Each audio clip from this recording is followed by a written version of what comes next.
Hi friends, Deepavali அன்னைக்கு பட்டாசுலாம் வெடிச்சிட்டு அவங்க அக்கா வீட்டுக்கு கிளம்பி போயிட்டோம். நாங்கள் போகும்போதே 12 ஆயிடுச்சு. நாங்கள் கிளம்பி உள்ளே போய் பார்த்தா தான் தெரிஞ்சது அவங்களும் இன்னும் ரெடி ஆகலைன்னு.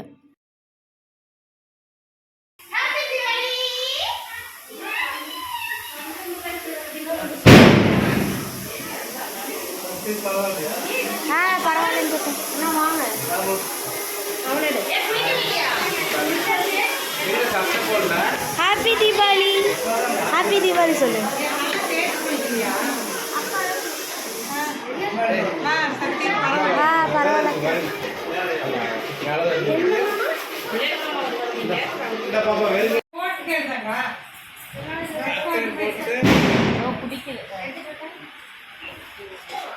யார் கொடுத்தா?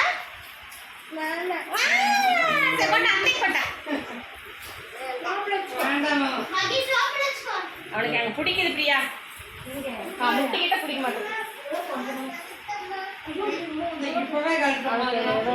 நான் செஞ்ச தீபாவளி முறுக்கையும் ஸ்வீட்டையும் கொடுத்துட்டு விஷ் பண்ணிவிட்டு பாப்பாங்க 2 பேருக்கு காசு கொடுத்துட்டோம். அவங்கெல்லாம் அதுக்கப்புறம் தான் ட்ரெஸ் பண்ணி ரெடியாகவே ஆரம்பித்தாங்க. எல்லாம் குளிச்சுட்டாங்க, பட் ட்ரெஸ் பண்ணாமல் வெயிட் பண்ணிட்டு இருந்தாங்க நாங்கள் வரட்டோன்னு. குட்டி தம்பிக்கு தான் அழகாக இருந்துச்சு புது ட்ரெஸ்ஸு. ஆனால் அவன் புது ட்ரெஸ் போட்ட உடனே கழட்டுங்கிற மாதிரி ஆகிடுச்சு. அவனுக்கு நல்லா டைட்டாக ஃபிட்டிங்காக இருந்துச்சு. கால்கிட்ட கொஞ்சம் டைட்டாக பிடிச்சிருக்கும் போல இருக்குது. ஒரு மாதிரி அன்ஈஸியாகவே ஃபீல் பண்ணிட்டு இருந்தான் பையன். ஆனாலும் அவனுக்கு தான் அழகாக இருந்துச்சு. நாங்கள் கொடுத்த காசை கையில் வச்சுட்டு யாருக்கும் தரமாட்டேன்னு சொல்லிட்டு இருந்தான். நான் கேட்டதுக்கு கொடுக்க மாட்டேன்ட்டா. யார் கொடுத்தாங்கன்னு கேட்டால் மாமா கொடுத்தாருன்னு சொன்னான். என்னடா பையன் கையிலேயே வச்சுட்டு இருக்கானே காசைன்னு பார்த்தா கடைக்கு போகலான்னு எந்திரிச்சிட்டான். கடைக்கு காசை வாங்கினோன்னா கடைக்கு தான் போகணும், அது அண்ணாச்சி கடைக்கு போகலாம், அண்ணாச்சி கடைக்கு போகலாம் அப்படின்னு சொல்லிக்கிட்டே இருந்தான். செம க்யூட்டாக இருந்துச்சு அவங்ககிட்ட. அவனுக்கு அப்பப்போ இந்த இடையில பேண்ட் வேறு கொஞ்சம் டைட்டாக பிடிச்சிக்கிட்டே இருந்துச்சு. சைஸ் வந்து கரெக்டாக தான் எடுத்திருக்காங்க, பட் அது பேண்ட் மட்டும் சின்னதாக இருந்திருக்கும் போல இருக்குது. அவனை அப்படியே வெளியில் கூட்டிகிட்டு போயிட்டாரு. சரி அவன் ரெடி ஆகிட்டான்லன்னு சொல்லிட்டு. அதுக்கப்புறம் தான் பாப்பாவும் அவங்க அம்மா எல்லாருமே ட்ரெஸ் பண்ணாங்க. ட்ரெஸ் பண்ணிவிட்டு அப்படியே ஒவ்வொருத்தையும் ரேம்ப் வாக் வர மாதிரி வந்து வீடியோ எடுத்துகிட்டு இருந்தாங்க. நானும் பிரியாவும் பின்னாடியே வந்தால் எங்களையும் அதே மாதிரியே எடுத்துகிட்டு இருந்தாங்க. அது எங்களுக்கு தெரியவே இல்லை. அப்புறம் நில்லுங்க அப்படியே 2 பேரும் ஃபோட்டோக்கு போஸ் கொடுங்கன்னு சொன்னால் பாப்பா, அட நான் எங்க கூட எதுக்கு நிறுத்துறேன், சபரி கூட நிறுத்தி எடுன்னு நான் சொல்லிட்டு இருந்தேன். பரவாயில்ல நீங்கள் 2 பேருமே நில்லுங்கன்னு சொன்னால் பாப்பா. அதுக்குள்ளே மணி பார்த்திங்கன்னா 12க்கு மேலே ஆகிடுச்சு. சாப்பிட்லான்னு சொல்லிவிட்டு நாங்கள் இலை போட்டுட்டாங்க. அவரும் சாப்பிட்றக்கே உட்காந்துட்டார். ரொம்ப நேரம் ஆயிடுச்சுங்கிறனால இட்லியும் கறி குழம்பும் தான் மார்னிங் டிஃபனுக்கு ரெடி பண்ணியிருந்தாங்க. சின்ன பெரிய பாப்பா வந்து சாப்பிட்றதே 2 இட்லி. அதுக்கு வந்து பார்த்திங்கன்னா எலும்பு இல்லாமல் கறி போடுங்க, இல்லைனா வெறும் தண்ணி மாதிரி குழம்பு ஊற்றுங்கன்னு சொல்லி கேட்டுட்டு இருந்தா. பிரியா வேறு அவ கூட ரகலை பண்ணிகிட்டே இருந்தா. சாப்பிட்ற 2 இட்லிக்கு உனக்கு எதுக்கிட்டு இவ்வளோ ரகலைன்னு சொல்லிட்டு. எல்லாருமே நான்வெஜ் தான். நானும் எங்கள் நங்கையா மட்டும் வெஜ்ஜுங்கிறனால எங்கள் 2 பேருக்கு மட்டும் கொஞ்சோண்டு சாம்பார் எடுத்து வச்சுருந்தாங்க. நாங்கள் அதை கடைசியில் சாப்பிட்டுக்கிட்டோம். சரி ஃபஸ்ட்டு இவங்கெல்லாம் சாப்பிட்டு முடிக்கிட்டு குழந்தைங்களாம், அதுக்கப்புறம் நம்ம பெரியவங்க சாப்பிட்டுக்கலான்னு சொல்லிட்டு ஒரு வழியாக நாங்களாம் சாப்பிட்டு முடிக்கிறதுக்குள்ளேயே வந்து பிரவீனும் சுகன்யாவும் குழந்தை எடுத்துகிட்டு வந்துட்டாங்க.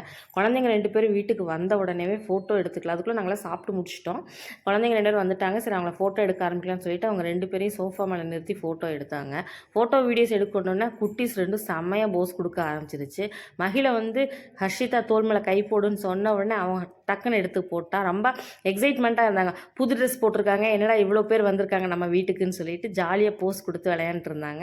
அவங்க ஃபோட்டோ எடுக்கிறதோட சேர்த்து இவங்களும் எல்லோரும் என்ஜாய் பண்ணி விளையாண்டுட்டு இருந்தாங்க. ஒரு வழியாக ஃபோட்டோ ஷூட்டும் முடிஞ்சிருச்சு. சரி நீ அடுத்தது என்ன பண்ணலான்னு சொல்லிட்டு கொஞ்ச நேரம் எல்லாம் பெரியவங்களாம் உட்காந்து பேசிகிட்டு இருந்தாங்க, ரெஸ்ட் எடுத்துகிட்டு இருந்தாங்க. சரி போய் பட்டாசு வாங்கியிருக்கு, எப்பவும் போல் சாங்கீத்துக்கு பட்டாசு வைக்கணும் இல்லையா, அந்த வேலை பார்க்கலாம் அப்படின்னு சொல்லிட்டு இருந்தாங்க. நான் தான் இருந்துட்டு இருங்க கொஞ்சம் நேரம் கழிச்சு போகலாம், அதுக்கு முன்னாடி ஒரு சின்ன வேலை இருக்குதுன்னு சொல்லிட்டு எங்கள் சின்ன மாமனார் வந்திருந்தார். சரி அவர் எப்படி இருந்தாலும் நம்ம பெரியவங்ககிட்ட ஆசீர்வாதம் வாங்கணும் ஒரு நல்ல நாள்லன்னு சொல்லிட்டு நான் ஃபஸ்ட்டு எந்திரிச்சு நான் உங்கள் காலில் இருந்து ஆசீர்வாதம் வாங்கணும்னு சொன்னேன். எல்லோரும் எந்திரிச்சிட்டாங்க. அவரே பாவம் பயந்துக்கிட்டாரு, என்னடா இது இப்படி கும்பலாக வராங்கன்னு சொல்லிட்டு. எல்லாருக்கும் ஆசீர்வாதம் பண்ணணும்னா காசு இல்லைன்னு சொல்லிட்டு காசை தேடிட்டு இருந்தார். நான் எல்லாரையும் கவர் பண்ணுவோம், நடக்கிற எல்லா விஷயத்தையும்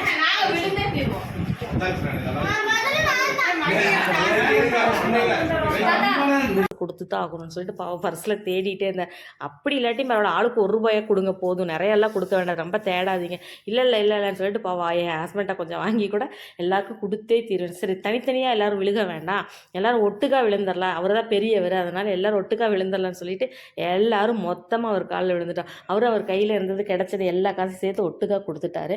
சரி அது மட்டும் இல்லை, எங்கள் நங்கையா வீட்டுக்காரரும் எனக்கு சித்தப்பாகிறார், அவர் காலையும் விழுகணும்னு சொல்லிட்டு நானும் என் பாப்பாங்க 2 பேரும் அவர் ஹஸ்பண்ட் 4 பேர் சேர்ந்து அவங்க கால்லையும் விழுந்து ஆசீர்வாதம் வாங்கிக்கலாம்னு சொல்லிட்டு அவங்கள நிற்க வச்சு அவங்க கால்லேயே விழுந்து ஆசீர்வாதம் வாங்கிட்டோம்.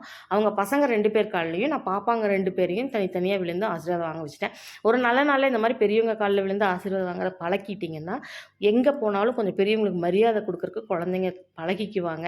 இது ஒரு ஜாலிக்காக சந்தோஷமாக சிரிச்சுக்கிட்டு தான் பண்ணிகிட்டு இருக்காங்க. பட் இது ஃப்யூச்சரில் பார்த்திங்கன்னா ஒரு நல்ல பழக்கமாகவே இருக்கும். நம்மளை விட பெரியவங்க கிட்ட நல்ல ஆசீர்வாதம் வாங்கினா நல்லா இருங்கன்னு அவங்க சொல்கிற அந்த வார்த்தையே ரொம்ப பெரிய மரியாதையை ஒரு மதிப்பை கொடுக்கும். ஒரு நிஜமாகவே ஒரு நல்ல வாழ்த்தை கொடுக்கும்னு நான் நம்புகிறேன். அதனால் நான் கண்டிப்பாக அந்த மாதிரி செய்ய வச்சுருவேன். ஒரு பாப்பாங்களுக்கு பர்த்டேனா கூட நாங்கள் வெளியில் எங்கேயாவது போகும்போது யாராவது பார்த்தா கூட கண்டிப்பாக விழுந்து ஆசீர்வாதம் வாங்க வச்சுருவேன். நிறைய பேர் கூட கிண்டல் பண்ணுவாங்க காசு வாங்குறதுக்கு பிளான்னு. காசே கொடுக்கலனாலும் பரவாயில்ல ஆசீர்வாதம் பண்ணுங்கன்னு தான் நான் சொல்லுவேன். கண்டிப்பாக யாராக இருந்தாலும் பெரியவங்க காலில் விழுந்து ஆசீர்வாதம் வாங்குறது ரொம்ப நல்லதுங்க. அது தப்பே கிடையாது. சரிங்களா? ஓகே, எல்லாம் ஆசீர்வாதம் வாங்கி காசெல்லாம் கலெக்ஷன்லாம் முடிஞ்சிச்சு. இனியாவது போய் பட்டாசு வெடிக்கலாமான்னு கேட்டு தம்பிங்க 2 பேர் கிளம்புனாங்க. சரி ஓகே, நீ எப்படி இருந்தாலும் என்ன சாங்கியத்துக்கு ஒன்று சம்பிரதாயத்துக்கு ஒன்றுங்கிறப்போ தீபாவளினா பட்டாசு வெடிக்கிறது சம்பிரதாயம் ஆகிப்போச்சு. பட்டாசு எந்த வீட்டில் வாங்குறாங்களோ இல்லையோ அட்லீஸ்ட் ஒரு வெடியாவது வைக்கணும் அப்படிங்கிறக்காகவாவது தனியாக வெடி மட்டும் வாங்குறாங்க. நாங்களும் அப்படி தான் வாங்கியிருந்தோம். இவங்க கொஞ்சம் நிறையவே வாங்கியிருந்தாங்க. பெரிய சரமாக வாங்கியிருந்தாங்க 1000 வாலா பட்டாசு. சரி வாங்க எல்லோரும் போய் வெடிச்சிட்டு வந்துடலான்னு சொல்லிட்டு நான் எல்லோரும் வெளியில் போயிட்டு வெடிக்கிறதுக்கு ரெடி ஆகிட்டோம். மகிழெல்லாம் பயந்துக்குவான், ஹர்ஷிதாலாம் பயந்துக்குவான்னு நினச்சா இல்லைங்க. அந்த காலத்து குழந்தைங்களாம் ரொம்ப என்ஜாய் பண்ணுறாங்க. எனக்கே இன்னும் பயம்தான். பட் குழந்தைங்கள்லாம் ரொம்ப தைரியமாக தான் இருந்தாங்க. பெரிய 1000 வாலா பட்டாசுங்கிறதுனால பெரிய ரோல் தம்பி அதை பிரித்து ரோட்டில் வைக்கிறதுக்கு ரெடி பண்ணிட்டு இருந்தா. அதுக்குள்ளே சின்ன மாமனார் வேறு நான் கிளம்பிக்கிறேன்ப்பா, எனக்கு கொஞ்சம் வெளியே வேலை இருக்குது அப்படின்னாரு. சரின்னு சொல்லிட்டு அவர் கிளம்புறாருன்னு அவர் கொஞ்சம் வழி விட்டுட்டு அதுக்கப்புறமா பட்டாசை ரோல் பிரித்து தம்பி கீழே ரோட்டில் போட்டு விட்டா. அவர் கிளம்புனதுக்கு நாங்கள் எல்லோரும் பாய் சொல்லி டாட்டா சொல்லிவிட்டு அதுக்கப்புறம் பட்டாசு வைக்க போகும்போது ஆளுக்கு ஒரு இடத்துல தெரிச்சு போய் நின்றுட்டோம். இங்கே தான் இல்லைங்க, எங்கெங்கே போய் நிற்கணுமா. பட்டாசு வெடிக்கிறத பார்த்து பயங்கிறத விட அது வெடிக்கும்போது மேலே விழுந்துருமோங்கிற பயம் ரொம்ப இருக்குது எனக்கெல்லாமே. ஏன்னா நாங்களாம் சின்ன குழந்தையில இருக்கும்போது வெடிக்கும்போது கண்டிப்பாக தீப்பொறி புது ட்ரெஸ்ஸில் போட்டுருவோம். ஆக்சுவலாக அப்போல்லாம் வருஷத்துக்கு ஒரு தடவை தான் புது துணியே கிடைக்கும். அதுலேயும் தீப்பொறி போட்டு ஒரு ஓட்டை விழுந்துடும். மனசு ரொம்ப சங்கடமாக இருக்குது. இந்த காலத்து குழந்தைங்க மாதிரி வாரத்துக்கு புது ட்ரெஸ் போடுற ஆளுங்க நம்ம இல்லை. ஆனால் அதனாலேயே எனக்கு ஆரம்பத்துலேருந்தே பட்டாசு வெடிக்கும்போது கொஞ்சம் தள்ளி நின்றுக்கணும். ஏன்னா தீப்பொறி கூட பற்றக்கூடாதுன்னு சொல்லிட்டு ஆளுக்கு ஒரு எல்லையில் போய் நின்றுட்டோம். ஒரு வழியாக பட்டாசு வச்சு வெடிச்சாச்சு. பிரியா மகிழ வச்சுட்டு வாசலே நின்று இருந்தா. நான் கொஞ்சம் இந்த பக்கம் வா பிரியா, எங்காவது பட்டாசு வெடிச்சு பையன் மேலே தீப்பொறி பற்ற போதுன்னு சொன்னால் அவளும் என்கிட்ட நின்றுக்கிட்டா.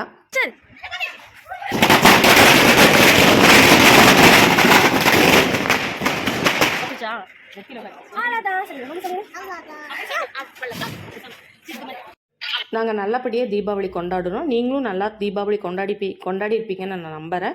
சேஃப்டியாக பட்டாசு வெடிச்சிங்கன்னா நான் சந்தோஷப்படுவேன். சேஃப்டி ரொம்ப முக்கியம். ஒரு நாள் என்ஜாய்மெண்ட்டுக்காக சேஃப்டியை மறந்துடாதீங்க. Happy Deepavali once again.